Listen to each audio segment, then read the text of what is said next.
Oi, pessoal, como é que vocês estão? Eu espero que vocês estejam bem. E hoje eu trago para vocês o primeiro vídeo de 2026. Eu já gostaria de aproveitar também para desejar um excelente ano a todos, com muita saúde, com muita prosperidade, com leituras incríveis. E eu já vou comentar sobre a minha, que é A Espera de um Milagre, do Stephen King. Gente, esse livro aqui, na verdade, eu comecei a ler em dezembro, mas eu finalizei ele esta semana. E aí, então, eu tenho essas informações bem fresquinhas na minha mente. Eu já queria gravar esse vídeo aqui para vocês, para a gente poder conversar um pouquinho.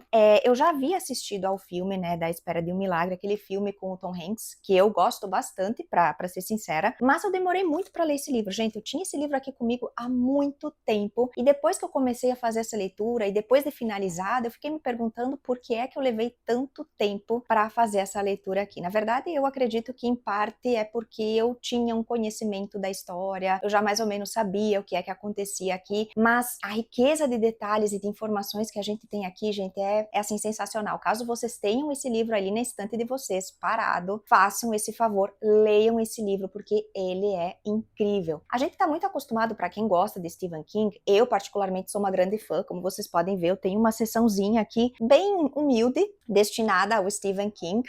Inclusive, eu tava até pensando já no livro que eu quero ler esse ano, eu tô pensando em fazer a leitura de Novembro de 63, porque a minha ideia é sempre ler um livro por ano, pelo menos, dele, né? Eu vou lendo meio que em doses homeopáticas. Mas, gente, esse livro aqui, olha, sensacional. Bom, o que vai acontecer aqui? A gente vai conhecer o Paul Edgecombe. Antes que eu esqueça, esse livro foi publicado originalmente em 1996 e o título original dele é The Green Mile. Muito bem, então, voltando. A gente vai conhecer aqui o Paul Edgecombe. Então, o livro todo é narrado pelo Paul, né? Então, ele está atualmente, no momento em que ele está escrevendo esse relato pra gente, ele se encontra no asilo chamado George Pines, e ele está lá escrevendo estes relatos pra gente. Então, o pano de fundo que nós temos aqui é a depressão, né, que ocorre ali na década de 30 devido à queda da Bolsa de Nova York em 1929. E, para ser mais exata, a história, o ano, né, que vai ser o foco aqui do Paul é o ano de 1932. Então, o Paul trabalhava numa penitenciária, a penitenciária de Cold Mountain, e ele era responsável especificamente pelo Bloco E. Ele era o superintendente do Bloco E, ele era o chefe dos guardas, e este bloco era o local destinado aos condenados à pena de morte. Nesta época, a morte, né, a pena de morte era através da cadeira elétrica, que aqui dentro deste bloco era chamada de a velha fagulha. Por que é que ele vai contar pra gente sobre esse ano? Esse ano o marcou de uma forma que para ele assim foi muito especial em muitos sentidos. Então, nós temos aqui este bloco sendo descrito para a gente como um espaço composto por 6 celas, e existe uma solitária também, né? E ele tem um corredor largo, grande, com um linóleo verde, que era chamado de corredor verde. Daí, eu acredito que seja, né, que venha daí o nome The Green Mile, né, que é o nome em inglês. Muito bem. Aqui dentro deste bloco, a gente vai ter então esse grupo de guardas que trabalhavam ali em turnos e que cuidavam, né, desses presos condenados à morte. O Paul tem um grupo de guardas que ele é responsável, né, ele é responsável por esses guardas, e aí a gente vai conhecer aqui os personagens. Nós temos o Dean, o Harry, o Brutus e nós temos também o Percy Wetmore. Muito bem. O Percy é uma criatura abominável, horrenda, desprezível. Ele é este jovem que está ali dentro trabalhando porque ele tem influências. Então, o que acontece? Ele é uma pessoa que ninguém ali do grupo gosta, né? Ninguém gosta dele porque ele está ali dentro, porque ele é sobrinho da esposa do governador. Ele é uma pessoa... Gente, assim, esse personagem, ele gera um ódio na gente muito grande, né? Então, ele usa esta influência como uma moeda de troca. Toda vez que alguma coisa acontece ali, que ele é ameaçado de alguma forma, ele usa isso como uma forma de dizer aos outros que se eles não se comportarem com ele, ele tem contatos, ele pode fazer uma ligação e essas pessoas todas vão perder os seus empregos. Só que para esse grupo que está ali dentro da cadeia, ali desse bloco, esse tipo de ameaça não tem peso nenhum. Né? Então, eles sabem que, no fundo, o Percy é um fraco, é um covarde. Então, eles sabem exatamente como manipulá-lo. Muito bem. Então, o Paul vai contar pra gente que em 1932 entraram ali neste bloco algumas pessoas, alguns presos que o marcaram de uma certa forma. Então, a gente vai conhecer aqui o Delacroix, que é este francês que foi condenado à morte porque ele... Eu não sei se eu posso usar essas palavras aqui, mas porque ele uma moça, uma jovem, e ele fez isso próximo ali ao edifício em que ela vivia, e ele decide eliminar as provas ateando fogo no corpo desta moça. Então ele vai jogar óleo combustível ali em cima dela, vai atear fogo, só que a coisa meio que sai do controle, esse fogo se alastra para esse edifício e ele mata mais 6 pessoas ali no processo. Então ele foi condenado ali à morte. Depois nós vamos conhecer também o John Coffey. John Coffey é um negro que tem mais ou menos ali um pouco mais de 2 metros de altura, cerca de 160 quilos, ele é enorme. E ele é acusado de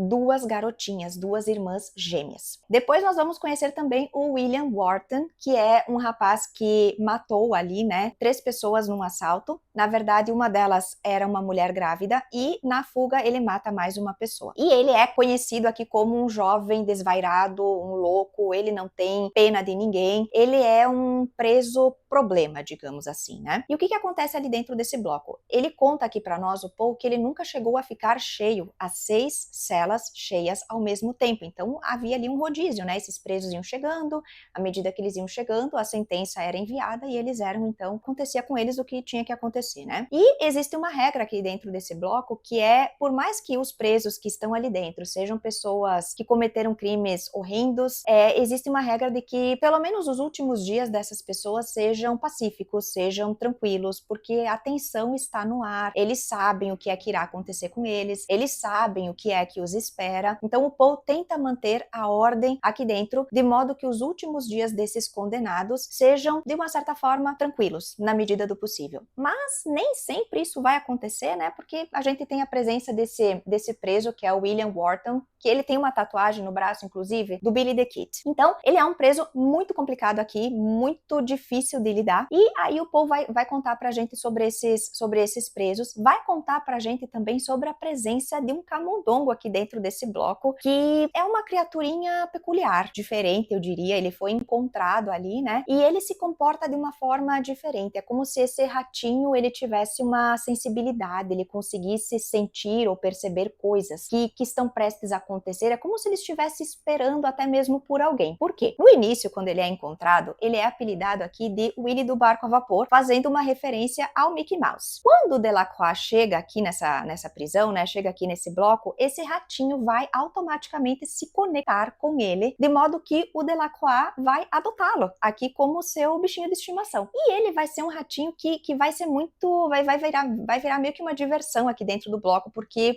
o Delacroix ensina para ele alguns truques. Então ele joga um carretel e o ratinho vai correndo atrás, o ratinho fica correndo no corpo dele, né? E ele vai ser a alegria do Delacroix enquanto ele estiver preso ali. Mas esse ratinho gera uma certa raiva aqui no Percy, né? O Percy não gosta desse ratinho, ele não gosta de ver as pessoas felizes. E a gente vai ter algumas situações aqui envolvendo esse ratinho e envolvendo este personagem também. O John Coffey, que eu já tinha comentado com vocês antes, ele é condenado à pena de morte por conta do que ele fez, né? Que é dito aqui pra gente que ele foi encontrado numa área segurando essas duas garotinhas.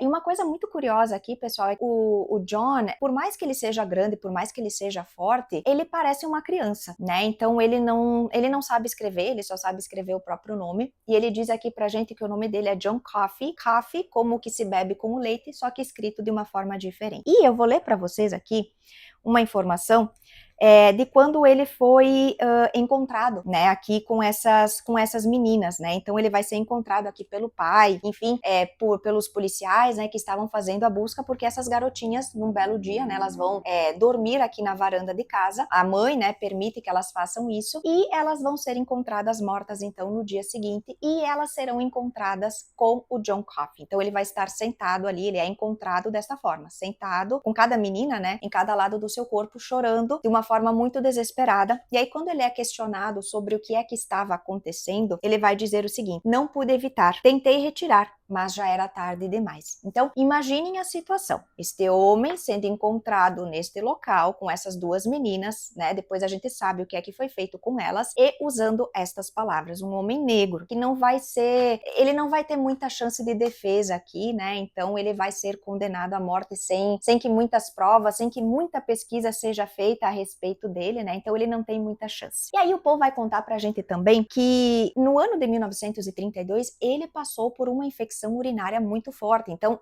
Outra coisa que o marcou neste ano foi exatamente esta situação. Então ele estava passando, enquanto ele estava recebendo todos esses presos, o John Coffey, o Delacroix, todos esses homens que entraram aqui no bloco, ele estava passando por essa infecção muito forte. Então ele tinha febre, ele tinha dores que eram constantes, mas ele sente uma coisa diferente aqui pelo John Coffey. Então ele meio que sente que há uma coisa especial ou diferente em relação a esse preso. Ele é uma pessoa boa, ele é uma pessoa que não apresenta nenhum tipo de resistência, ele não dá problemas. E quando ele é preso, quando ele é introduzido aqui neste bloco, na primeira conversa que ele vai ter aqui com o Paul, ele vai perguntar se as luzes ficam acesas à noite, porque ele tem medo do escuro. Então isso já meio que começa a gerar um questionamento aqui no Paul, né? Ele começa a se perguntar como é que pode uma pessoa deste tamanho, deste porte, ter feito o que fez, o que dizem que ele fez, e ter medo do escuro. Então ele começa a se questionar. E vai chegar um dia em que o Paul está tão doente, está tão mal, ele está com febre, ele está suando, ele está sentindo muita dor. E neste dia,